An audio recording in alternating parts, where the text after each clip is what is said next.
আমার যদি কেউ কবর রাজাবো দেয় এইটাও গুইরা গাইরা সুদের ভিতরে আইয়া পড়ে, কারণ সুদের নামটা আমার এমন অ্যালার্জিওয়ালা রুগীরা, যেমন আপনার গরুর গোশত, ইলিশ মাছ, চিংড়ি মাছ খাইলে যেমন চুলকানি উঠা জায়গা, এলাকার ভিতরে সুদকুর হুনলই আমার চুলকানি উঠা জায়গা। আপনার চুলকানি উঠলে কি লাভ হবে?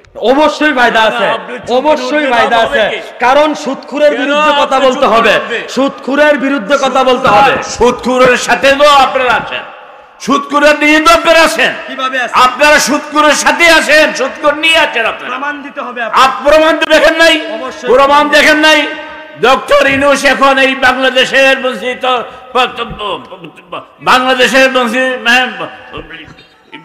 তত্ত্বাবধায়ক সরকার, কেয়ারটেকার সরকার, সে একজন সুদখুর, বাংলাদেশে সবচেয়ে সেই সুদখুর আনছেন বাংলাদেশে।